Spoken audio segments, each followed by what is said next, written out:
Who are you empowering as a leader? It's critical to not only lead your team, but equip and empower your team members to reach their potential. But what does it take as a leader to empower others? We'll discuss this and more today, right here, right now, on the Five Gifts Podcast. You're listening to the Five Gifts Podcast, a weekly show designed to equip leaders in the Spirit-filled church. I'm Bruce Ritter, and along with my co-host Charles Russell, we offer insights for leading the local church in the fullest expression of Jesus. If you're interested in learning more about practical theology, the gifts of the Spirit, and spiritual disciplines, this is the show for you. Welcome to the Five Gifts Podcast. Welcome to the Five Gifts Podcast. We're thrilled that you've joined us today.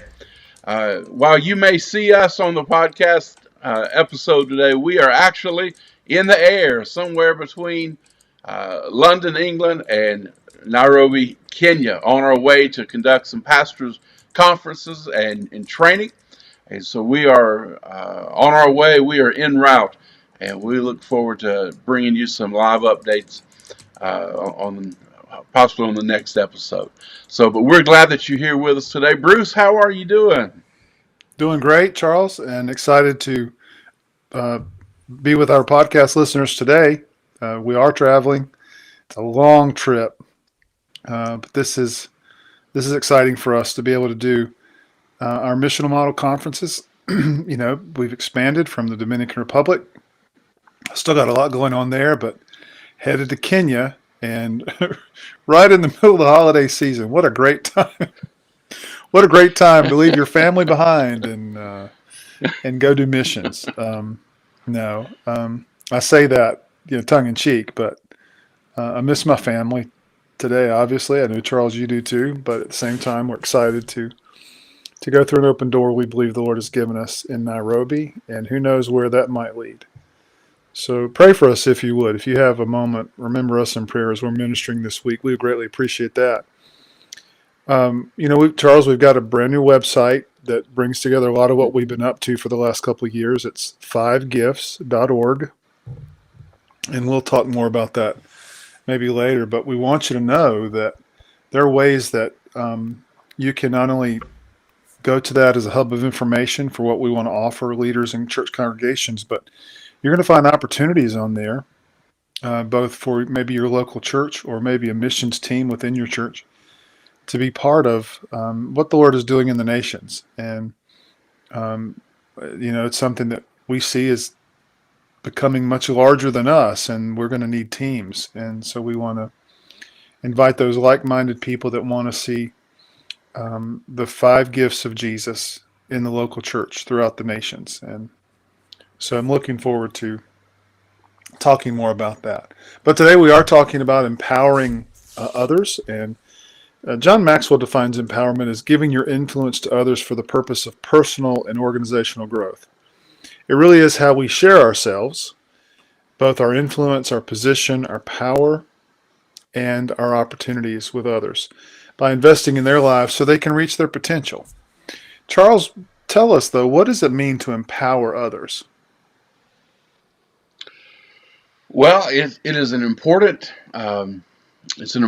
task, for lack of a better word, in leadership.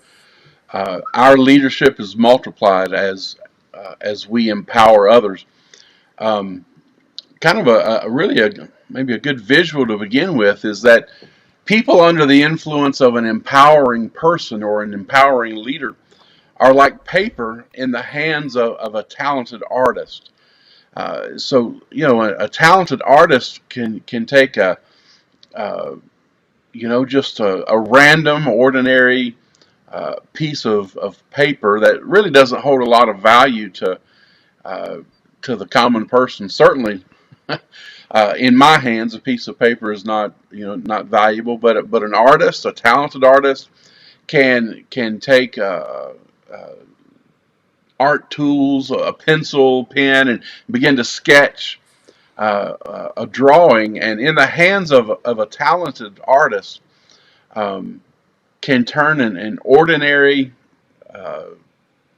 nondescript kind of just a piece of paper into a work of art that now all of a sudden, because because the hand of the talented artist has touched the paper, turns something that's just ordinary and inconsequential into a valuable work or piece of art by releasing their talents and by releasing their investment into that paper. The artist is able to transform the piece of paper into a treasure, into something that we might just toss into a trash can. Now becomes something that's treasured by the masses. And so again, people under the influence of an empowering person are like paper in the hands of a talented artist. Uh, we're transformed. I know in my life, I'm thinking about a few relationships that I've been transformed by, who we would call kind of the talented, empowering leaders in my life, empowering people. And I can see where now others come to me and they say, "Hey, Charles, thank you for the value that you've added into my life." And certainly I'm grateful and appreciative of those sentiments. But I always have to back up and say, but it's because someone else, it's because an empowering person um, brought transformation into my life that I'm able now to add value into yours. So being able to empower others uh, really it's a process of transformation. I don't mean for that word to be cliche, because that's a powerful word when we think about transformation. But that's what happens when we empower others. We're helping others become treasures that now extend value and influence into others. So that really leads into the next kind of point here. When you and I, when we empower people, we're not only influencing them, we're influencing all the people that they influence. It's the power of empowerment. It has a greater reach. It has a wider influence than we could really begin to comprehend. When we empower others, we're not just touching their life, but we're reaching into their networks. We're reaching into their circles of influence, and now we're touching their lives as well. When you and I, when we become an empowerer, we work with and through people. That's an important note to to make mention of. Empowerers, not only do we work with people, but we work through people. Again, to extend our influence, to multiply our influence, to empower is to not just work with, but it's to work through those whom we are empowering.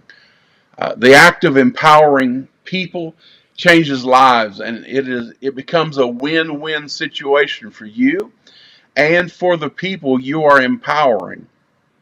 Um, just think, we don't have time to spend a lot of time on that idea this morning, but just think for a moment of of how of how empowering someone else uh, begins to not only touch their life, but it touches you and touches me as the empowerer. How that brings life and it brings health into our lives. And now begin to think about the person that you are empowering, how that brings life and health into them. Now begin to think about the organization, the team, the business, the church that you're leading. Begin to think about how the act of empowerment and the compounding effect of empowerment begins to bring life and energy and opportunity into that business or team or organization that you're leading. The act of empowering is a dynamic force that again it creates a win-win situation for everyone who is involved. Um, Finally, you have not lost anything by empowering others. In fact, you have you've multiplied your influence. I'm not going to say that there's not a cost to empowering others. There's certainly a cost, but we haven't lost anything by empowering others. Rather, we have multiplied our influence. And man, I don't know about anyone else that's listening, Bruce, but I would rather multiply than I would add. Addition's great, but when we get into the power, the kind of again, kind of the idea of compounded interest, or the whole idea of multiplication, that's what empowerment brings for a leader. Now, empowerment moves a leader from addition into the realm of multiplication. And so we haven't lost anything by empowering others, but rather we multiply um, our influence. Just a few questions to kind of reflect on as we're talking about empowering leadership. Um, who is it, leader, that you should be empowering, but you've hesitated for whatever reason, for one reason or another? There's an individual, there's a couple people on the team or in the church, in the leadership pipeline, if you will. Who is it that you should be empowering, but you've just hesitated? You've paused for whatever reason. Maybe begin to write those names down. Take note of those individuals that you realize. All right, look, if to multiply the influence, to multiply our leadership and our effectiveness, going to need to empower some folks. Begin to identify who is it that you should be empowering. Now, here's another question to think about. What's the worst thing that could happen if you did empower them? I mean, if you spent the time, if you made the investment to empower these individuals, what's the worst thing that could happen if you actually empower them? So follow-up questions to that would be this: is that something you can live with? If you empower them and the world turned upside down, I mean the bottom fell out, the worst case scenario came to fruition, is that something you can live with? Now, the act of you empowering them, is that something that you can live with if the worst case scenario is lived out? And then here's the question: so what's holding you back now? Even if your worst case scenario comes true, what's holding you back now from empowering these leaders or these volunteers within your organization? Well, Bruce, what do we need personally to begin empowering others? Well, I think first, Charles, this is not in the list, but certainly just reflecting on some things you've just shared. I think, are you willing to invest in people? What's necessary? There is a return on investment. There is a cost involved, but there's always going to be a return on investment when you artfully work at empowering other people. I can think of a lot of task-driven people that I know, and maybe that might include yours truly from time to time, but where the idea of taking another meeting with someone feels like a drain. It can feel like probably a moment of time that I'm not all that invested in, because it may feel like a waste of time. I hate to use that expression. I don't think any time with a person is a waste of time. In the same breath, I recognize that sometimes that taking those steps to work with people is taxing. It takes a lot, but you don't lose anything by empowering other people. You multiply your influence when you do that, and I think that's a great point. And I think as a leader, you need to come to terms with that before you recognize your capability of empowering people, because there's a tremendous time element. You've heard the 80-20 principle, and you think of that 80% of the work gets done by 20% of the people. Well, if you take that into your approach to being a person that empowers others, then what you begin to see is you probably need to spend your 80% of your time with 20% of the people. 80% of your time management is going to be invested in working with other people, and people that are producers, people that have a growth mindset, people that have potential and want to do the work. And so I think that's probably the qualification in my list that I didn't include, and I wanted to make sure we revisited that. But if I were to think of other qualifications of an empower, um, I think uh, it sounds surface, but I think it's absolutely true. You need position. You've got to have a level of relationship with a person. I don't mean pure relationship. I'm saying that you need to have a title. You need to have a defined role in their mind and in the organization. I think it's impossible to empower the people that you don't lead. So at the minimum, people need to see you as a leader. People need to see you as a person of influence. And usually that's not going to be merely invested in a nameplate as much as it is an identity that people recognize in you. So you need position. People need to know that you're a leader. Second qualification of an empower is very closely related, but you need relationship. You need an approach with people that includes trust and includes a sense of respect. Real relationships are forged. They're not formed. They're not scheduled in your appointment book. They are formed, and it takes time and energy to build that relationship. I just said respect, but I think you need respect. I think relationships are going to may cause people to want to be with you or use up space on your calendar, but respect is what causes them to want to be empowered by you. And we've talked about the attractiveness that you have as a leader, and you want to leverage that in mentoring others and empowering other people.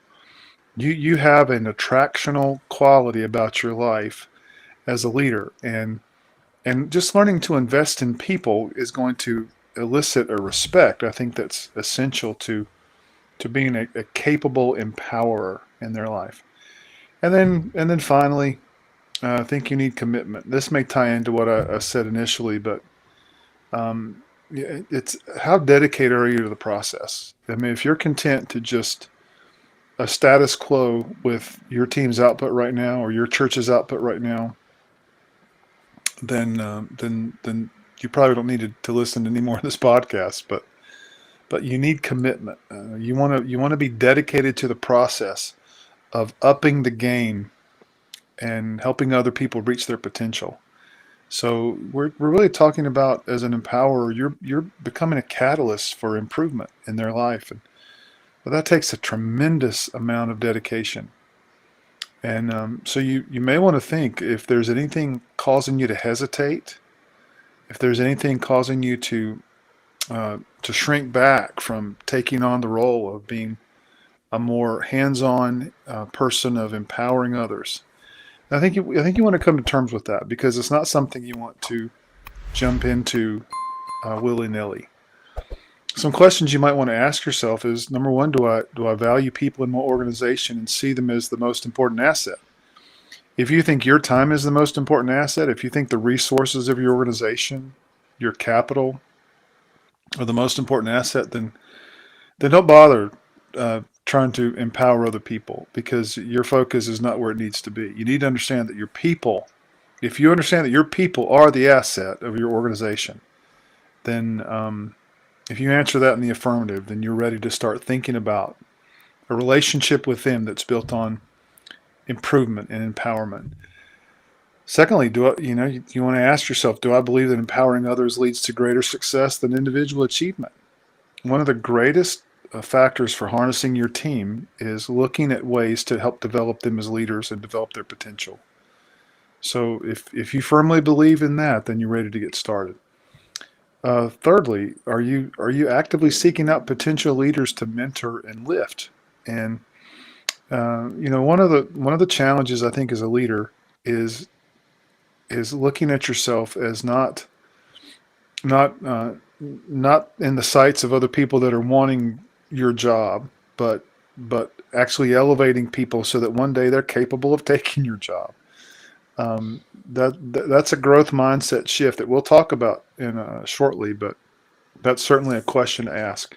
And also, am I excited about the idea of helping others reach their level of leadership beyond my own?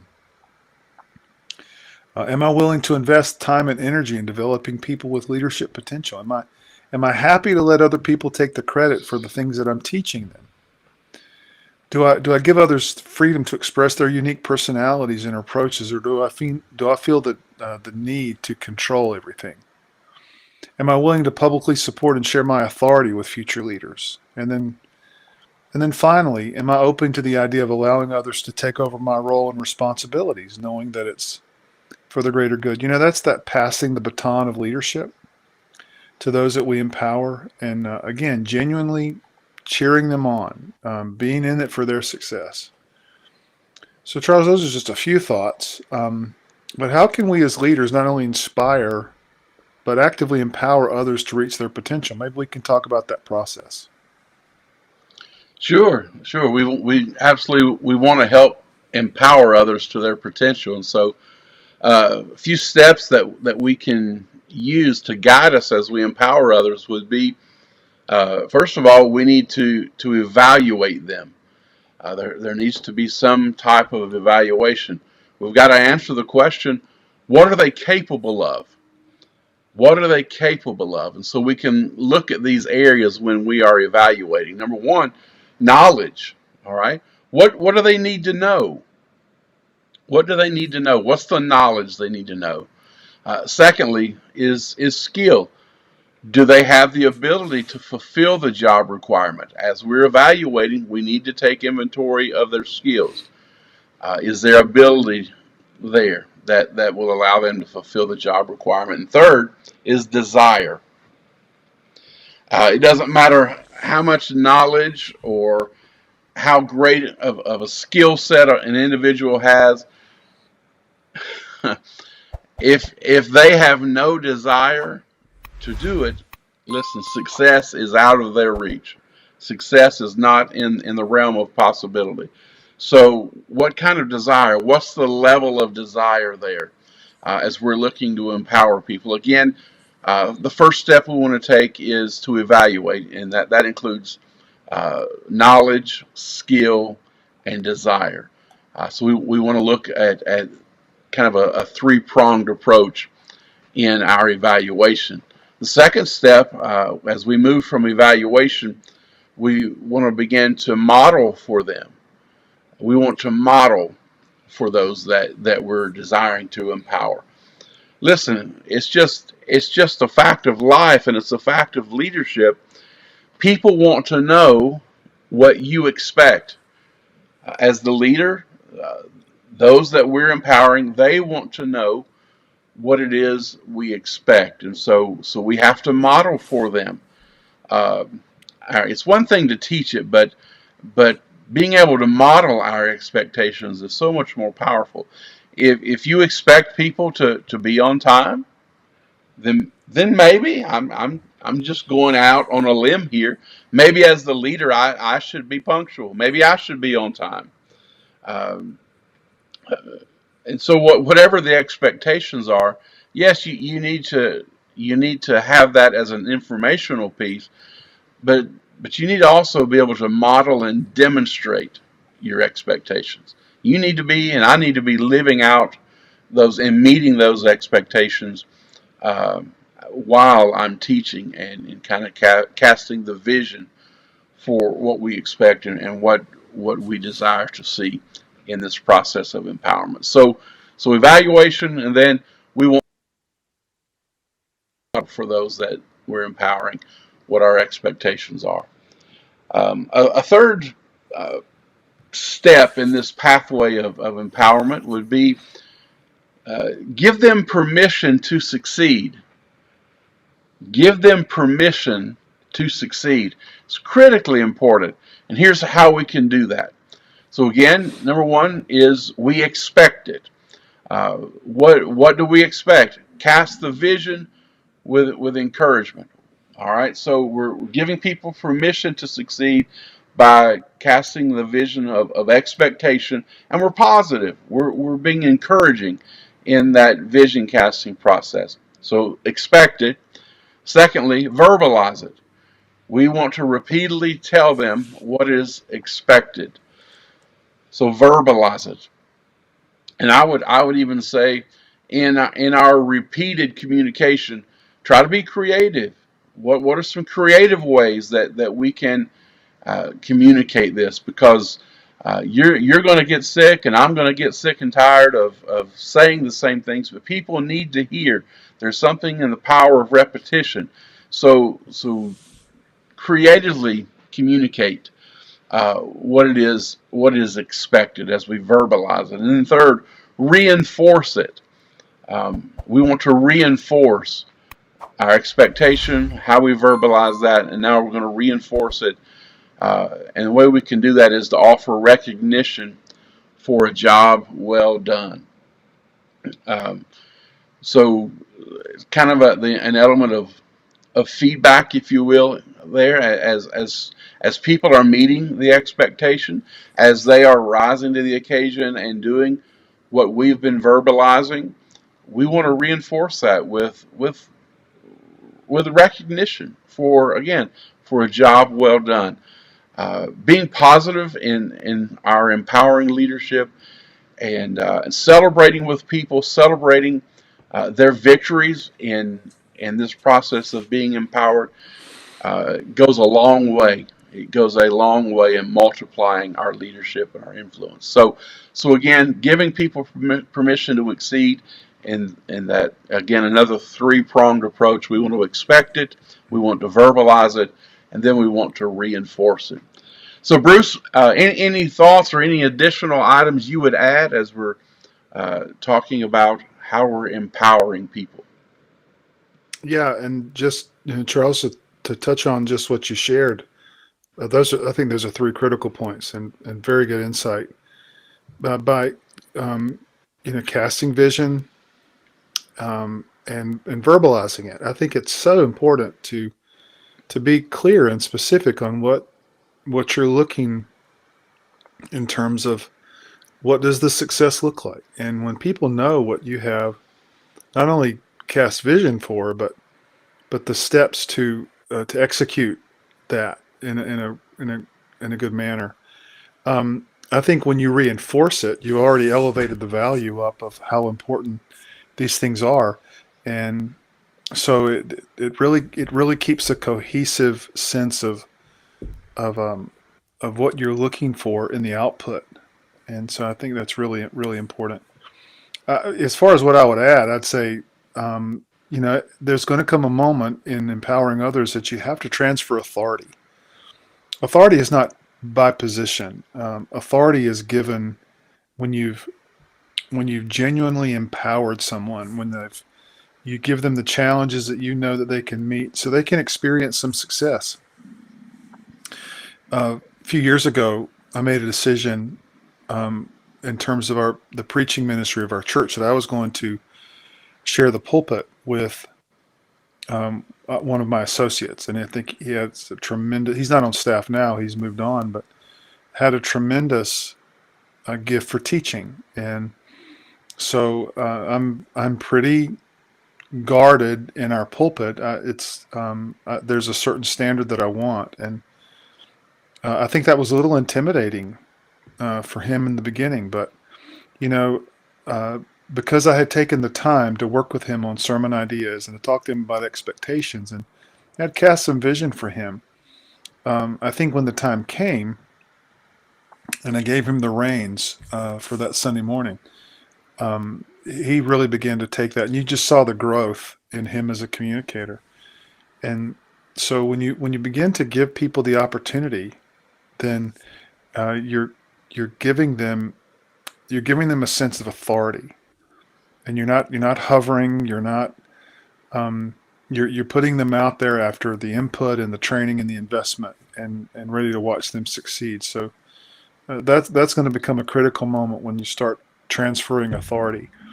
Number two, or not just number two in our list, but obviously in addition, publicly show your confidence in them. Acknowledge their strengths in front of other people, and be consistent about it. People know when you're being disingenuous, so always come with genuine, heartfelt appreciation publicly, because they're not only going to pick up on it, but for example, when your congregation knows that you're trying to overcompensate for a poor performance, um, they pick up on that. So make sure that your confidence is shown in a genuine fashion. Supply them with feedback. It's one thing to acknowledge their success publicly, but always on the level of relationship, use that private time to supply them with feedback. You don't know your impact until you get some feedback. Well, the same is true for them. They need to see the impact, and some things you talked about earlier, Charles. Not only verbalizing the expectation, but reinforcing that by bringing some feedback, and then release them. Help them to learn to take the initiative on their own and feel free and have the authority to do that.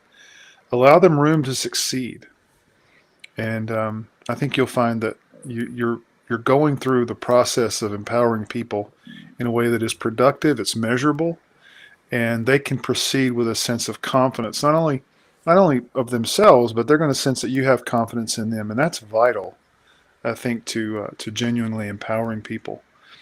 Charles, these are some powerful results when it comes to empowering people, but let's talk about some of the benefits. What are some of those benefits of empowering other people? Well, we're all about the benefits, and part of leadership is getting results. And so, when it comes down to it, empowering leaders is sometimes it's the only real advantage that one organization has over another. Um, and so, listen. If you're looking for again, uh, for lack of a better term, kind of that competitive advantage or that distinctive advantage, I'm gonna go out on a limb and say it's probably going to be found as you and as I as leaders, as we begin to empower other leaders. That's going to heighten the advantage that we have. Uh, and maybe another word I should use instead of advantage would be our effectiveness. It's going to increase our effectiveness, the effectiveness of our leadership. Um, Again, over the team, over the family, over the organization of the church, wherever it is that we're leading, whatever context we find ourselves leading in. If we are empowering leaders, it it gives us a great advantage. It's kind of like the rocket fuel, that kind of like the nitro boost. Uh, Empowering leaders just it fuels and it takes the organization to greater heights um, than we could ever achieve apart from empowering leadership. So um, as we begin the process of empowering others, uh, two things are going to happen. Number one, your life is going to change. Your life is going to change as you begin to empower others. The second thing that's going to happen is their life is going to change as you begin to empower them. Your life it's going to change for the better. I'm not saying that there won't be pitfalls or stumbling blocks along the way, but as you look over your leadership life, I believe as you step into this process of empowering leadership, I think that the trajectory you're going to see is one of an upward Mm. trajectory, and I think that the same will be true in those you are empowering. I think the trajectory of their life is going to increase as well, and so it's a powerful end result of empowered leadership and empowering leadership. Your life's going to change, and their life is going to change. Um, I think the third thing that I just want to mention as a benefit or as a result of empowering others, your relationships and your communications will grow and improve. You just watch the quality of your relationships, the strength of your relational connections that you have are going to grow. The the quality and the effectiveness of your communication is going to improve greatly as you and as we begin to empower others.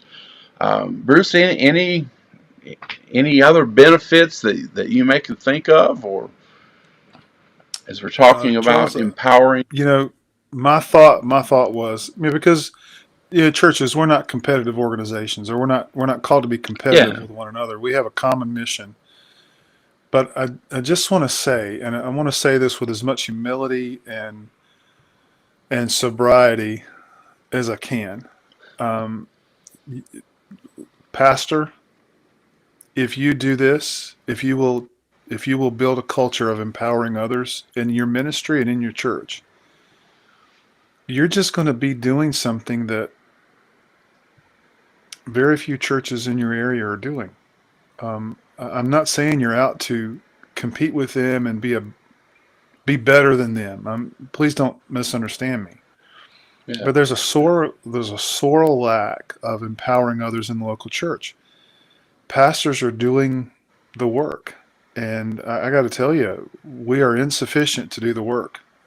We are called to equip the saints for the work of the ministry. And if all the ministry is tied up in you, then you have severely limited what the impact that your church can have.